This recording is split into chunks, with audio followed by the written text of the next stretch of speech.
Hello ನಮಸ್ಕಾರ. ನೀವು ನೋಡ್ತಾ ಇದ್ದೀರಾ ನ್ಯೂಸ್ 18 ಡಿಜಿಟಲ್ ಕಾಂಟೆಂಟ್. ನಾನು ನವಿತಾ ಜೈನ್.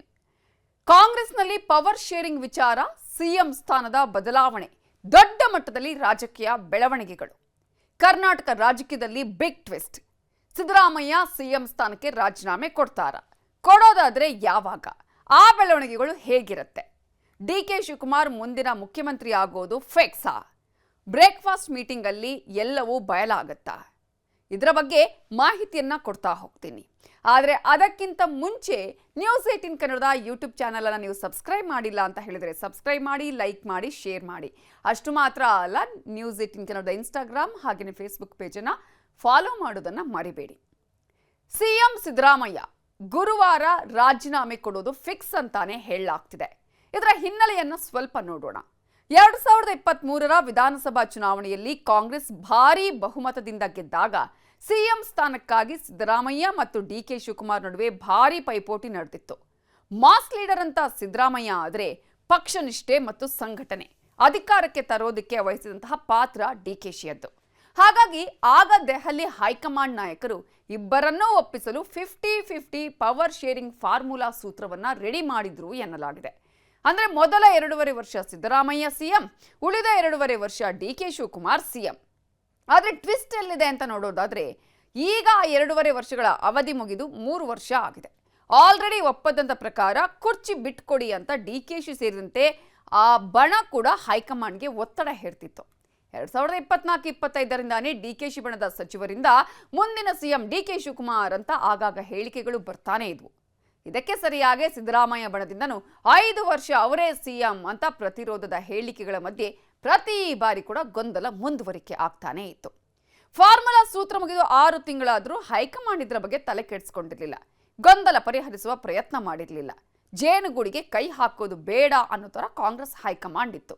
ಕೊನೆಗೂ ಮೇ 2026 ಇದೀಗ ಅಧಿಕಾರ ಹಸ್ತಾಂತರದ ಗಡುವು ಹತ್ತಿರ ಬಂದು ಹೈಕಮಾಂಡ್ ಮಟ್ಟದಲ್ಲಿ ಸರಣಿ ಸಭೆಗಳು ನಡೆದು ರಾಜೀನಾಮೆಯ ವಿಚಾರ ಬಂದಿದೆ.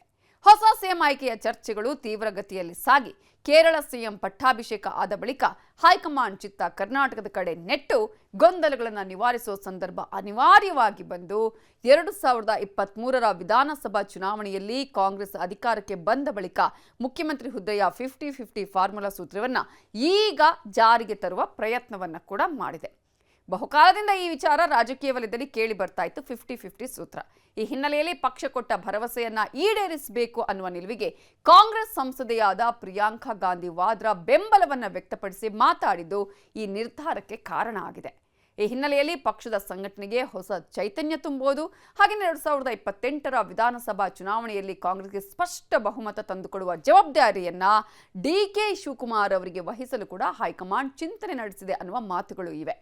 ಹಾಗಾದ್ರೆ ಈಗಿರುವಂತಹ ಸವಾಲುಗಳು ಏನು ಅಂತ ನೋಡೋದಾದ್ರೆ, ಇವರಿಬ್ಬರ ವಿಚಾರವನ್ನು ಸ್ವಲ್ಪ ನೋಡೋದಾದ್ರೆ, ಸಿದ್ದರಾಮಯ್ಯ ಬಣದ ಲೆಕ್ಕಾಚಾರ ಈ ಹಿಂದೆ ಸಿದ್ದರಾಮಯ್ಯ ಅವರ ನಾಯಕತ್ವದ ಬಗ್ಗೆ ನೋಡೋದಾದ್ರೆ ತಳಮಟ್ಟದ ಜನಪ್ರಿಯತೆ ಮತ್ತು ಅಹಿಂದ ಮತ ಬ್ಯಾಂಕ್ ಅವರೊಂದಿಗೆ ಇದ್ದಿದ್ದು ತಾನೇ ಪೂರ್ಣಾವಧಿ ಸಿಎಂ ಆಗಿರಬೇಕು ಅನ್ನೋದ ಅವರ ವಾದ ಆಗಿತ್ತು. ಸ್ಥಾನ ಬಿಟ್ಟರೆ ರಾಜಕೀಯವಾಗಿ ಹಿನ್ನಡೆಯಾಗುವ ಆತಂಕವೂ ಇತ್ತು. ಆದರೆ ಹೈಕಮಾಂಡ್ ಮುಂದೆ ಇದ್ಯಾವುದೇ ಹೇಳಿದ್ರು ಕೂಡ ರಾಹುಲ್ ಗಾಂಧಿ ನೇರ ಮಾತಲ್ಲೇ ಹೇಳಿದ್ದು ಸಿದ್ದು ರಾಜೀನಾಮೆ ಬಗ್ಗೆ. ಅದಕ್ಕೆ ಮನಸ್ಸಿಲ್ಲದ ಮನಸ್ಸಿಂದ ಒಪ್ಕೊಂಡಿದ್ದಾರೆ ಸಿದ್ದರಾಮಯ್ಯ. ಇನ್ನು ಡಿಕೆ ಶಿವಕುಮಾರ್ ಬಣದ ಪಟ್ಟು, ಪಕ್ಷವನ್ನು ಅಧಿಕಾರಕ್ಕೆ ತರಲು ಕೆಪಿಸಿಸಿ ಅಧ್ಯಕ್ಷರಾಗಿ ಹಗಲಿರುಳು ಶ್ರಮಿಸಿದ್ದೇನೆ, ಕೊಟ್ಟ ಮಾತಿನಂತೆ ಈಗ ತಮಗೆ ಸಿಎಂ ಪಟ್ಟ ಸಿಗಲೇಬೇಕು ಅನ್ನುವ ಹಠ, ಒಕ್ಕಲಿಗ ಸಮುದಾಯದ ಬೆಂಬಲ, ಹೈಕಮಾಂಡ್ ಜೊತೆಗಿನ ಆಪ್ತತೆ, ಪಕ್ಷ ನಿಷ್ಠೆ, ತ್ಯಾಗ ಇವರ ಪ್ಲಸ್ ಪಾಯಿಂಟ್ ಆಗಿತ್ತು. ಈಗ ಅದು ಫಲ ಕೊಟ್ಟಿದೆ. ಮುಖ್ಯಮಂತ್ರಿ ಸಿದ್ದರಾಮಯ್ಯ ಅವರು ಹುದ್ದೆಯಿಂದ ಕೆಳಗಿಳಿಯಲು ಒಪ್ಪಿಗೆ ಸೂಚಿಸಿರುವ ಹಿನ್ನೆಲೆಯಲ್ಲಿ ಕಾಂಗ್ರೆಸ್ ಹೈಕಮಾಂಡ್ ನಾಯಕತ್ವ ಬದಲಾವಣೆಯ ಹೆಜ್ಜೆ ಇಟ್ಟಿದೆ. ಮಂಗಳವಾರ ರಾತ್ರಿ ನಡೆದ ಮಹತ್ವದ ಸಮಾಲೋಚನೆಗಳ ಬಳಿಕ ಕಾಂಗ್ರೆಸ್ ನಾಯಕತ್ವ ಡಿಕೆ ಶಿವಕುಮಾರ್ ಅವರನ್ನ ಮುಂದಿನ ಮುಖ್ಯಮಂತ್ರಿಯಾಗಿ ನೇಮಕ ಮಾಡುವ ಬಗ್ಗೆ ಒಲವು ತೋರಿಸಿದೆ. ರಾಜ್ಯದ ನೇತೃತ್ವ ವಹಿಸುವಂತೆ ನೀಡಲಾಗಿದ್ದ ಪ್ರಸ್ತಾಪವನ್ನ ಎಐಸಿಸಿ ಅಧ್ಯಕ್ಷರಾಗಿರುವ ಮಲ್ಲಿಕಾರ್ಜುನ ಖರ್ಗೆ ಅವರು ವಯಸ್ಸು ಹಾಗೂ ಆರೋಗ್ಯದ ಕಾರಣಗಳನ್ನು ಉಲ್ಲೇಖಿಸಿ ನಿರಾಕರಿಸಿದ್ದಾರೆ ಅಂತ ಹೇಳಲಾಗ್ತಿದೆ. ಆದರೆ ಯಾವಾಗೆಲ್ಲ ಸಿದ್ದರಾಮಯ್ಯ ಸಿಎಂ ಸ್ಥಾನದಿಂದ ಇಳಿತಾರೆ ಅನ್ನುವ ಮಾತುಗಳು ಕೇಳಿ ಬರ್ತಿತ್ತು, ಆಗೆಲ್ಲವೂ ಕೂಡ ಅಹಿಂದ ಮಾತುಗಳು ಬಂದಿದೆ, ಹೋರಾಟದ ಮಾತುಗಳು ಕೇಳಿ ಬರ್ತಾ ಇದೆ. ಹಾಗಾಗಿ ಈಗ ಕಾಂಗ್ರೆಸ್ ಹೈಕಮಾಂಡ್ಗೆ ದೊಡ್ಡ ತಲೆನೋವು ಇದೆ. ಅಹಿಂದ ಒಳಏಟು ಆಗುತ್ತಾ ಅನ್ನೋದು. ಸಿದ್ದರಾಮಯ್ಯ ಅವರು ಅಹಿಂದ ವರ್ಗದ ನಾಯಕ. ಕಾಂಗ್ರೆಸ್ಗೆ ಬೆನ್ನೆಲುಬಾಗಿರುವ ಅಹಿಂದವನ್ನ ಕೆಣಕಿದ್ರೆ ಅದರಿಂದ ಭವಿಷ್ಯದಲ್ಲಿ ಸಮಸ್ಯೆ ಆಗಬಹುದು ಅನ್ನುವ ಆತಂಕ ಕಾಂಗ್ರೆಸ್ ನಾಯಕರಿಗೆ ಇದ್ದೇ ಇದೆ. ಹೀಗಾಗಿ ಅಹಿಂದ ವರ್ಗದ ವಿರೋಧವನ್ನ ಶಮನ ಮಾಡೋದೇ ಬಹಳ ಮುಖ್ಯ ಕೆಲಸ ಈಗ ಕಾಂಗ್ರೆಸ್ಗೆ. ಈ ಒಂದು ಲೆಕ್ಕಾಚಾರ ಇಟ್ಕೊಂಡೇ ಹೈಕಮಾಂಡ್ ನಾಯಕರು ಇದಕ್ಕೆ ಸಂಬಂಧಪಟ್ಟಂತೆ ನಿರ್ಧಾರ ಕೈಗೊಳ್ಳುವ ಸಾಧ್ಯತೆ ಇದ್ದು, ಸಿದ್ದರಾಮಯ್ಯ ರಾಜೀನಾಮೆ ಕೊಟ್ಟರು ಯಾವುದೇ ಗೊಂದಲಕ್ಕೆ ಅವಕಾಶ ನೀಡದಂತೆ ಗೌರವಯುತವಾಗಿ ನಡೆಸಿಕೊಳ್ಳುವುದು ಹೈಕಮಾಂಡ್ ಮುಂದಿರೋ ಲೆಕ್ಕಾಚಾರ ಆಗಿದೆ. ಹೈಕಮಾಂಡ್ ಒತ್ತಡದಿಂದ ರಾಜೀನಾಮೆ ಕೊಟ್ಟಿದ್ದಾರೆ ಅನ್ನುವ ಅಭಿಪ್ರಾಯ ಹೊರಬೀಳಬಾರದು. ಹಾಗೇನಾದರೂ ಆದರೆ ಅದು ಕಾಂಗ್ರೆಸ್ಗೆ ಒಳ ಹೊಡೆತ ಕೊಡುತ್ತೆ. ಹೀಗಾಗಿ ಅಳೆದೂ ತೂಗಿ ಎಚ್ಚರಿಕೆಯ ಹೆಜ್ಜೆಯನ್ನ ಹೈಕಮಾಂಡ್ ಇಡ್ತಿದೆ. ಸಿದ್ದರಾಮಯ್ಯ ರಾಜೀನಾಮೆ ಕೊಡುವ ಸಂದರ್ಭ ಸೃಷ್ಟಿಯಾಗಿರೋದೇ ಡಿ.ಕೆ. ಶಿವಕುಮಾರ್ ಅವರ ಒತ್ತಡದಿಂದ ಅನ್ನೋದು ಎಲ್ರಿಗೂ ಕೂಡ ಗೊತ್ತಿರೋ ವಿಚಾರ. ಹಾಗಾಗಿ ಡಿ.ಕೆ. ಶಿವಕುಮಾರ್ ಅವರು ಸಿಎಂ ಸ್ಥಾನದ ಫ್ರಂಟ್ ರನ್ನರ್. ಆದರೆ ಡಿ.ಕೆ. ಶಿವಕುಮಾರ್ ಅವರಿಗೆ ಸಿಎಂ ಸ್ಥಾನ ಕೊಡಬೇಕು ಅನ್ನುವ ವಿಚಾರವಾಗಿ ಆಂತರಿಕವಾಗಿ ಸಾಕಷ್ಟು ಭಿನ್ನಾಭಿಪ್ರಾಯ ಇದೆ. ಇದೇ ಕಾರಣಕ್ಕಾಗಿ ದಲಿತ ಸಿಎಂ ಅನ್ನುವ ವಿಚಾರವನ್ನ ಸಿದ್ದರಾಮಯ್ಯ ಆಪ್ತರು ಮುನ್ನೆಲೆಗೆ ತಂದಿದ್ದಾರೆ. ಸಿದ್ದರಾಮಯ್ಯ ಅವರ ಜೊತೆಗೆ ಡಾಕ್ಟರ್ ಜಿ ಪರಮೇಶ್ವರ್ ಅವರು ದೆಹಲಿಗೆ ಹೋಗಿದ್ರು. ಪರಮೇಶ್ವರ್ ಈಗಾಗಲೇ ಸಹಿ ಸಂಗ್ರಹ ಮಾಡುವ ಪ್ರಯತ್ನವನ್ನು ಕೂಡ ಮಾಡಿದಾರಂತೆ. ಅದಕ್ಕೆ ಸಿದ್ದರಾಮಯ್ಯ ಅವರು ಸೊಪ್ಪು ಹಾಕಿಲ್ಲ ಅನ್ನುವ ಮಾತುಗಳು ಕೇಳಿ ಬರ್ತಿದೆ. ಸೊ ಹೊಸ ನಾಯಕರ ಆಯ್ಕೆ ಸಂದರ್ಭದಲ್ಲಿ ಹೈಕಮಾಂಡ್ ಸಾಕಷ್ಟು ಎಚ್ಚರಿಕೆಯ ಹೆಜ್ಜೆಯನ್ನ ಇಡ್ತಿದೆ. ಹೀಗಾಗಿ ಡಿ.ಕೆ. ಶಿವಕುಮಾರ್ ಅವರಿಗೆ ಸಿಎಂ ಸ್ಥಾನ ನೀಡಿದ್ದಲ್ಲಿ ಅದು ಗೊಂದಲಕ್ಕೆ ಅವಕಾಶ ನೀಡದ ಹಾಗೆ ಎಚ್ಚರಿಕೆಯ ಕ್ರಮಗಳನ್ನು ವಹಿಸಲಿದ್ದಾರೆ. 4 ಡಿಸಿಎಂ ಸ್ಥಾನಗಳನ್ನು ಸೃಷ್ಟಿ ಮಾಡುವ ಮೂಲಕ ಗೊಂದಲ ಬಗೆಹರಿಸುವ ಲೆಕ್ಕಾಚಾರವೂ ಕೂಡ ಹೈಕಮಾಂಡ್ ಮುಂದೆ ಇದೆ. ಅದರ ಸಂಪೂರ್ಣ ಜವಾಬ್ದಾರಿಯನ್ನು ಈಗಾಗಲೇ ಸುರ್ಜೇವಾಲಾ ಅವರ ಹೆಗಲಿಗೆ ಹೊರಿಸಿದೆ ಕಾಂಗ್ರೆಸ್ ಹೈಕಮಾಂಡ್. ಸಿದ್ದರಾಮಯ್ಯಗೆ ಯಾವ ಸ್ಥಾನಮಾನ ಅನ್ನುವಂಥ ಪ್ರಶ್ನೆ ಈಗ ಎಲ್ರಿಗೂ ಕೂಡ ಇದ್ದೇ ಇದೆ. ಸಿದ್ದರಾಮಯ್ಯ ರಾಜೀನಾಮೆ ಕೊಟ್ಟರೆ ಅವರಿಗೆ ಯಾವ ಸ್ಥಾನಮಾನ ಸಿಗುತ್ತೆ ಅನ್ನೋದು ಕುತೂಹಲ. ಸಿದ್ದರಾಮಯ್ಯ ಅವರು ಹಿಂದುಳಿದ ವರ್ಗಗಳ ಪ್ರಭಾವಿ ನಾಯಕರಾಗಿರುವ ಹಿನ್ನೆಲೆಯಲ್ಲಿ ಅವರ ಸೇವೆಯನ್ನು ರಾಷ್ಟ್ರ ರಾಜಕಾರಣಕ್ಕೆ ಬಳಕೆ ಮಾಡಿಕೊಳ್ಳುವ ಲೆಕ್ಕಾಚಾರ ಕೂಡ ಇದೆ.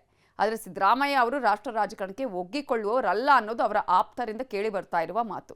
ಸದ್ಯ ರಾಜ್ಯಸಭೆ ಸದಸ್ಯ ಸ್ಥಾನದ ಮೂಲಕ ರಾಷ್ಟ್ರ ರಾಜಕಾರಣಕ್ಕೆ ಬಳಕೆ ಮಾಡುವ ಲೆಕ್ಕಾಚಾರ ಇದ್ರೂ ಕೂಡ ಸಿದ್ದರಾಮಯ್ಯ ಒಪ್ಪಿಕೊಳ್ತಾರಾ? ಆ ಪ್ರಶ್ನೆಗೆ ಇಲ್ಲಿವರೆಗೂ ಕೂಡ ಸಿದ್ದರಾಮಯ್ಯ ಅವರು ಆ ಆಫರ್ ಅನ್ನು ಒಪ್ಪಿಕೊಳ್ಳದೇ ಇದ್ದಾರೆ. ಸೊ ಒಂದು ವೇಳೆ ಆಫರ್ ಅನ್ನು ಒಪ್ಪಿಕೊಳ್ಳದೇ ಇದ್ರೆ ರಾಜ್ಯದಲ್ಲಿ ಅದು ಸಮಸ್ಯೆಯ ಸೃಷ್ಟಿಗೂ ಕೂಡ ಕಾರಣ ಆಗಬಹುದು. ಈಗಾಗಲೇ ಅವರು ಇದರ ಬಗ್ಗೆ ಯಾವುದೇ ರೀತಿಯ ಮಾತನ್ನ ಕೂಡ ಆಡಿಲ್ಲ. ಆದರೆ ಹೈಕಮಾಂಡ್ ಒಂದು ಆಫರ್ ಕೊಟ್ಟಿದೆ, ಮಗನಿಗೆ ಡಿಸಿಎಂ ಮಾಡುವಂತಹ ಆಫರ್. ಸೊ ಆಪ್ತರಿಗೆ ಮಂತ್ರಿ ಸ್ಥಾನ ಕೊಡಿಸ್ತೀವಿ ಅನ್ನುವಂಥ ಭರವಸೆ ಕೂಡ ಕೊಟ್ಟಿದೆ.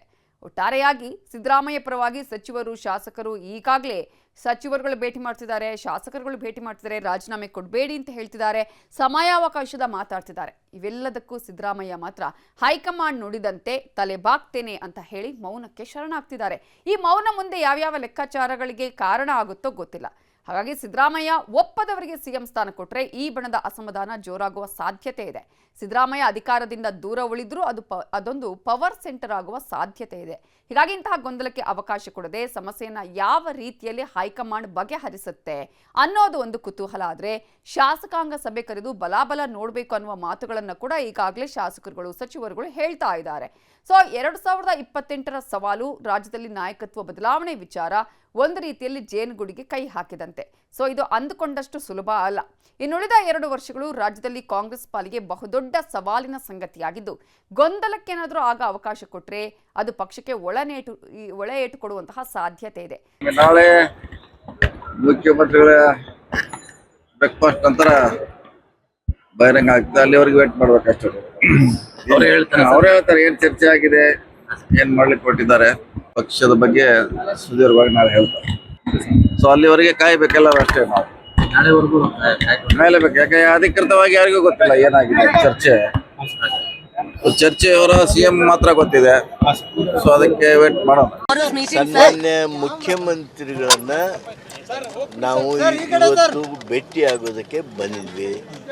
ಪತ್ರಿಕೆಯಲ್ಲಿ ಇವತ್ತು ಮುಂಜಾನೆ ಬಂದಿರತಕ್ಕಂಥ ಸುದ್ದಿ, ಎಲೆಕ್ಟ್ರಾನಿಕ್ ಮೀಡಿಯಾದಲ್ಲಿ ಬಂದಿರುವಂಥ ಸುದ್ದಿ ಎಲ್ಲ ಹಿನ್ನೆಲೆ ಒಳಗೆ ಸಹಜವಾಗಿ ನಮಗೂ ಒಂದು ರೀತಿ ಕಳವಳ ಇರ್ತದೆ. ಅದ್ರ ಬಗ್ಗೆ ಮಾತಾಡೋದಕ್ಕಂತೇಳಿ ಮಾನ್ಯ ಮುಖ್ಯಮಂತ್ರಿಗಳ ಹತ್ರ ಬಂದಿದ್ವಿ. ನಮ್ಮ ಕಳಕಳಿಯನ್ನು, ನಮ್ಮ ಕನ್ಸರ್ನನ್ನು ನಾವು ವ್ಯಕ್ತ ಮಾಡಿದ್ವಿ. ಮುಖ್ಯಮಂತ್ರಿಗಳು ಸೈಲೆಂಟ್ ಆಗಿದ್ರು. ಈ ಮೇಂಟೈನ್ಡ್ ಸೈಲೆನ್ಸ್. ನಾ ಹೇಳಿದೆ ಯಾಕಪ್ಪ ಅಂತ, ಇಲ್ಪ ಬೆಂಗಳೂರು ಡೆಲ್ಲಿಲಿ ಎಲ್ಲ ಡಿಸ್ಕಷನ್ ಆಗಿದೆ ಅಂತ ಅಷ್ಟು ಹೇಳಿದ್ರು. ಸಿಎಂ ಮುಂದುವರಿತಾರೆ ಅಂತ ವಿಶ್ವಾಸ ಇದೆಯಾ ಸರ್? ಸರ್ ಕೆಲ ಸಚಿವರುಗಳು ಹೇಳ್ತಾ ಇದ್ದಾರೆ ಬದಲಾವಣೆ ಆಗಲ್ಲ, ಇರ್ತಾರೆ ಸಿದ್ದರಾಮಯ್ಯ ಅಂತ. ಎಂ.ಬಿ. ಪಾಟೀಲ್ ಅದು ಕರೆಕ್ಟ್. ನಾನು ಹೇಳಿದೆ ಅವ್ರು ಕಂಟಿನ್ಯೂ ಆಗ್ಬೇಕಂತ. ಅವ್ರು ಆಗ್ಬೇಕಲ್ಲ, ನಮ್ಗೇನು ಗೊತ್ತು, ಅವ್ರು ಆಗ್ಬೇಕಲ್ಲ. ನಿಮ್ಗೆ ಶಾಕಿಂಗ್ ನ್ಯೂಸ್ ಸರ್ ಇದು?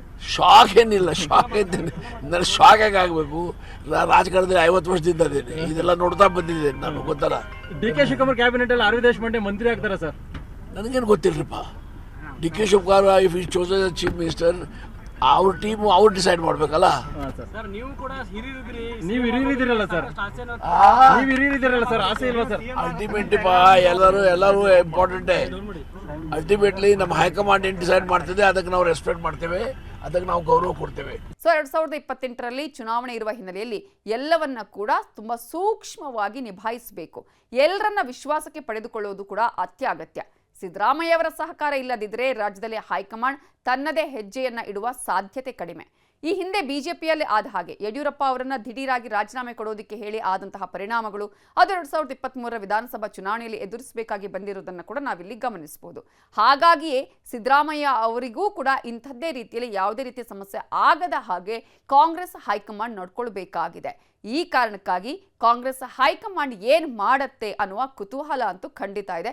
ನೋಡೋಣ ಈ ಒಂದು ಪರಿಸ್ಥಿತಿಯನ್ನ ಯಾವ ರೀತಿಯಾಗಿ ಕಾಂಗ್ರೆಸ್ ಹೈಕಮಾಂಡ್ ನಿಭಾಯಿಸುತ್ತೆ ಅನ್ನೋದು. ಇದೇ ಹೊತ್ತಿನ news 18 digital content. Thank you.